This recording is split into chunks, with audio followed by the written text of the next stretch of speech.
بسم اللہ الرحمن الرحیم۔ السلام علیکم۔ سعودی عرب کے خبرنامے کے ساتھ میں ہوں رابعہ اسلام۔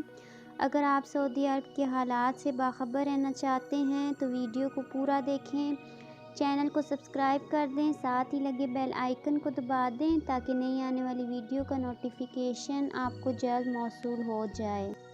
سعودی عرب میں حرمین شریفین انتظامیہ کے سربراہ ڈاکٹر عبدالرحمن السدیس نے حجر اسود ورچوئل انیشیٹو کا افتتاح کیا ہے۔ اس کا مقصد وی آر ٹیکنالوجی اور ڈیجیٹل تجربات کی مدد سے حجر اسود کو ورچوئل دیکھنے، اسے بوسہ دینے اور محسوس کرنے کے لیے حقیقی منظر جیسا ماحول فراہم کرنا ہے۔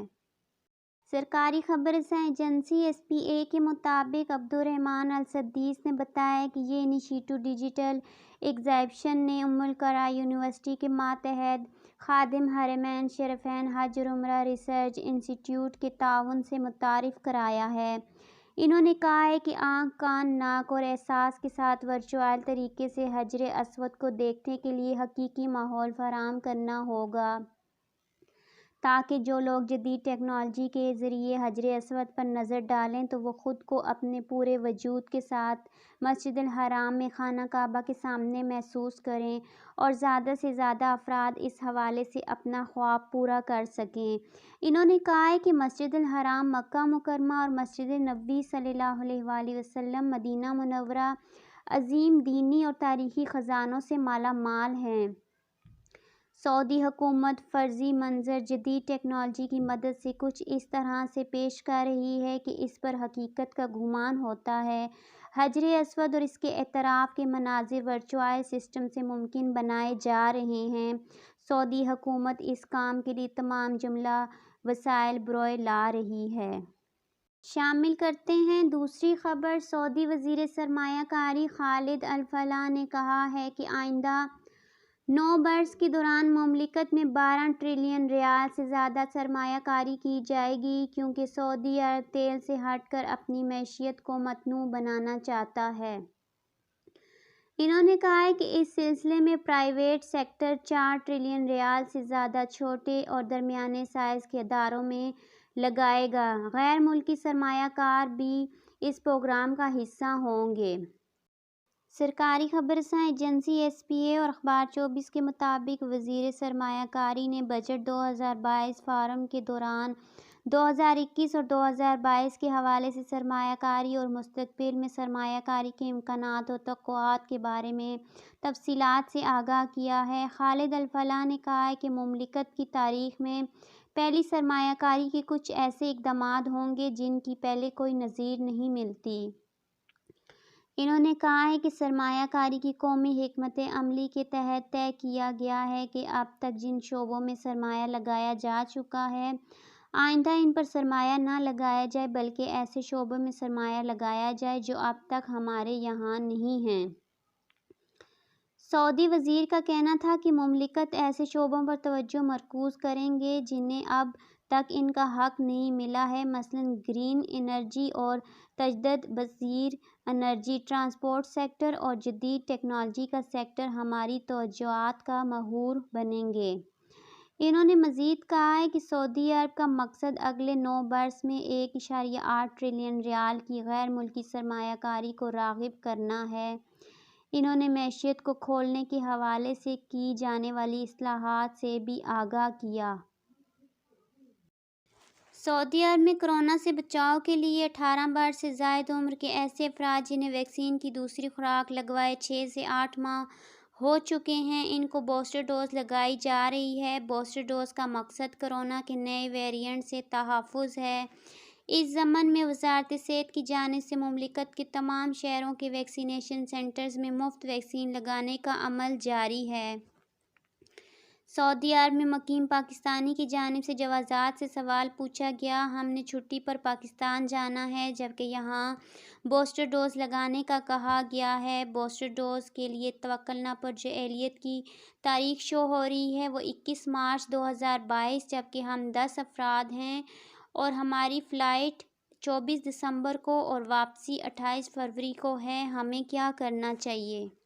سعودی عرب میں کرونا وائرس سے بچاؤ کے لیے کرونا ویکسین کی دونوں خوراکیں لینا لازمی ہے۔ مملکت سے جانے والوں کے لیے ضروری ہے کہ توکل نہ پر ان کا اسٹیٹس امیون ہو۔ اس حوالے سے وزارت صحت کا کہنا ہے کہ وہ افراد جنہیں ویکسین کی دوسری خوراک لگوائے 6 ماہ سے زیادہ گزر چکے ہیں، وہ احتیاطی تقاضے کے تحت بوسٹر ڈوز لگوائیں تاکہ کورونا کی نئی تبدیل ہونے والی شکل سے بھی محفوظ رہا جا سکے۔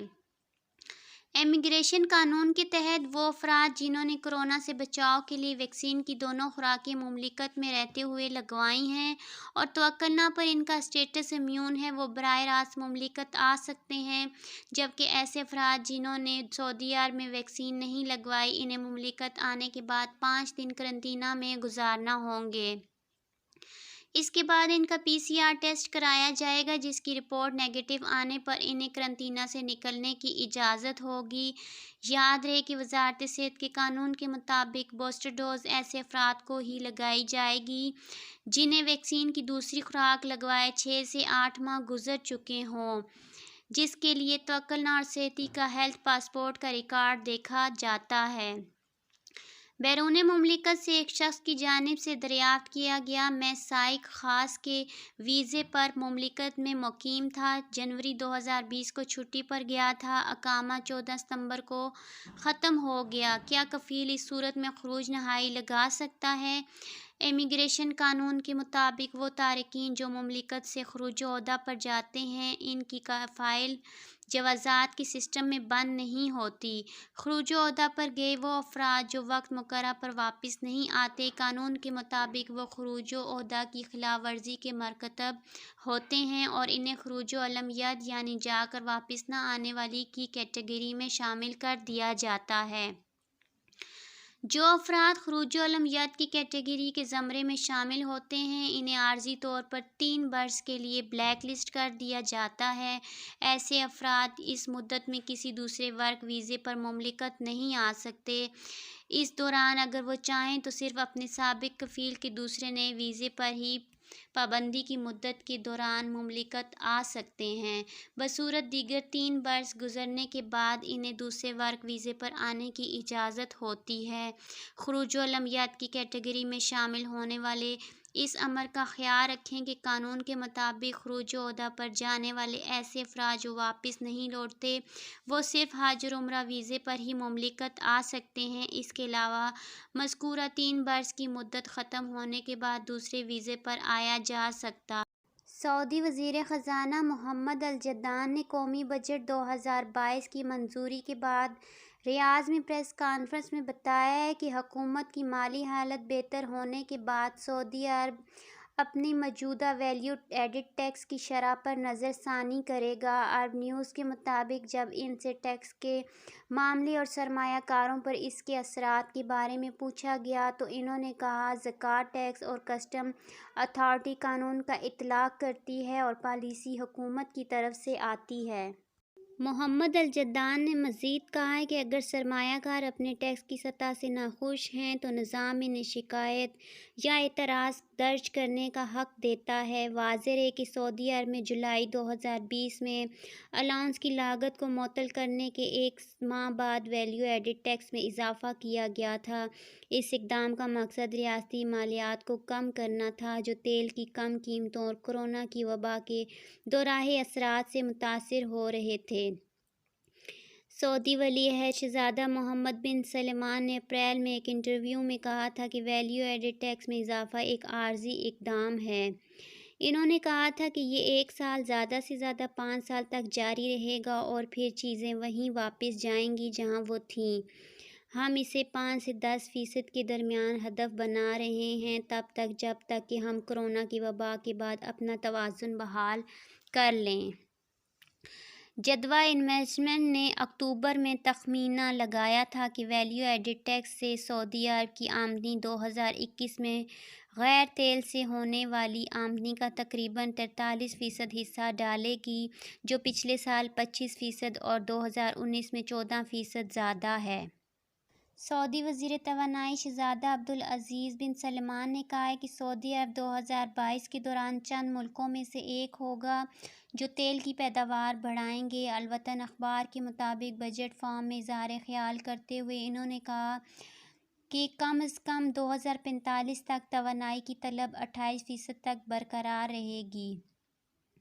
انہوں نے کہا ہے کہ توانائی کے شعبے میں سرمایہ کاری کم کرنے کا نتیجہ 2030 تک تیل پیداوار میں 30 ملین بیرل کی کمی کا باعث بنے گا۔ سعودی وزیر توانائی نے کہا ہے کہ اگر تیل کی پیداوار برقرار رکھنے اور اس میں اضافہ کرنے کی کوشش نہ کی گئی تو دنیا توانائی کے عالمی بحران کا شکار ہوگی۔ شہزادہ عبدالعزیز بن سلمان نے کہا ہے کہ دنیا بھر میں واحد ریاست مملکت ہے جس نے کرونا وبا کے نقطہ عروج تک پہنچنے پر اپریل 2020 کے دوران تیل پیداوار میں اضافہ کیا۔ انہوں نے کہا ہے کہ ہم نے بے یقینی کے مسئلے کو یقین کے ذریعے حل کیا۔ دیگر ممالک تردد کا شکار رہے ہیں، ہم نے تردد کے بجائے سرمایہ کاری کا انیشیٹو لیا ہے۔ انہوں نے کہا ہے کہ اگر مستقبل میں تیل کی طلب کم ہوئی تو مارکیٹ میں سب سے زیادہ تیل پیدا کرنے والے اوپیک کے رکن ممالک ہوں گے۔ انہوں نے کہا ہے کہ قدرتی گیس کا بنیادی ڈھانچہ بشمول پائپ لائن سمیت ریاست کی ملکیت بنے گی۔ انہوں نے کہا ہے کہ سعودی عرب 2030 تک قابل تجدید توانائی منصوبوں میں 380 ارب ریال کی سرمایہ کاری کا ارادہ رکھتا ہے۔ طائف میں شہابیوں کی بارش ہوئی جس کا نظارہ دیکھنے کے لیے فلکیاتی علوم کے ادارے نے خصوصی اہتمام کر رکھا تھا۔ سعودی پریس ایجنسی کے مطابق ہر سال 14 دسمبر کو رات کو شہابیوں کی بارش عروج پر ہوتی ہے۔ طائف میں فلکیاتی علوم کے ادارے کے سربراہ ڈاکٹر شرف الصفیانی نے کہا ہے کہ طائف میں ہونے والی شہابیوں کی بارش کا نظارہ دیکھنے کے لیے مختلف ممالک سے لوگ آتے ہیں۔ 14 دسمبر کو فجر سے پہلے 1 گھنٹے میں 120 شہابیوں کی بارش کا نظارہ دیکھا جا سکتا ہے۔ ان کا کہنا تھا کہ ہم ہر سال اہتمام کرتے ہیں اور اس سال بھی ہم نے اس کا شوق رکھنے والے متعدد افراد کے علاوہ فلکیاتی علوم کے مختلف اداروں کو مدعو کیا تھا۔ اب تک کے لیے اتنا ہی۔ مزید خبروں کے لیے دیکھتے رہیے سعودی عرب نیوز۔ مجھے دیجیے اجازت۔ اللہ حافظ۔